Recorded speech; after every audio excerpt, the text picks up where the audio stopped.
بسم اللہ الرحمن الرحیم۔ السلام علیکم ناظرین۔ برصغیر میں زندگی کی گاڑی کو آگے بڑھانے کے لیے 3 طرح کے کیلنڈر دیکھے جاتے ہیں، جن میں عیسوی کیلنڈر، اسلامی کیلنڈر اور بکرمی یا دیسی کیلنڈر۔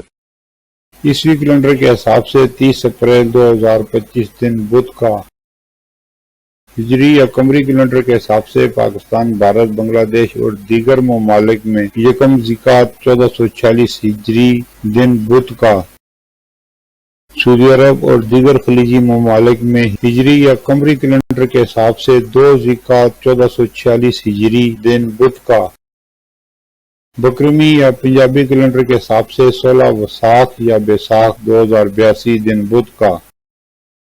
اور ماضی کے چند اہم واقعات: ذوالقعدہ ہجری کیلنڈر کا 11واں اور 4 حرام مہینوں میں سے ایک ہے، جن میں جنگ و جدل حرام ہے۔ ذی کے معنی مالک اور صاحب کے اور القعدہ کے معنی بیٹھنے کے ہیں۔ اس مہینے میں جنگ حرام ہونے کے پیش نظر عرب اس مہینے میں جنگ اور قتال ترک کر کے بیٹھ جایا کرتے تھے، اسی وجہ سے اسے ذوالقعدہ کا نام دیا گیا ہے۔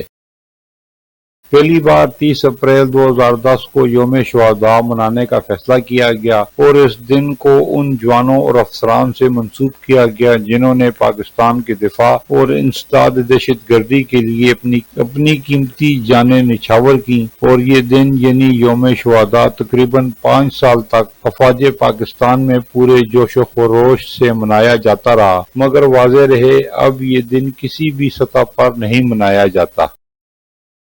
پاکستان میں احمدیہ قادیانی جماعت کو درپیش قانونی اور سماجی دباؤ کے باعث جماعت کے خلیفہ اور قیادت نے 30 اپریل 1984 کو لندن منتقل ہونے کا فیصلہ کیا، جہاں بعد میں جماعت کا عالمی دفتر بھی قائم کیا گیا۔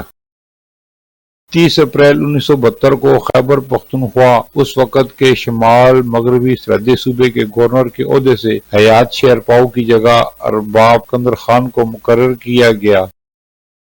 جنرل پرویز مشرف نے 30 اپریل 2002 کو ایک ریفرنڈم کے ذریعے اپنے صدارتی عہدے کی توثیق حاصل کی، جس کے نتیجے میں انہیں مزید 5 سال کے لیے صدر منتخب کیا گیا۔ پھر ملیں گے اگلی ویڈیو میں، جب تک دیجیے مجھے اجازت۔ اللہ حافظ۔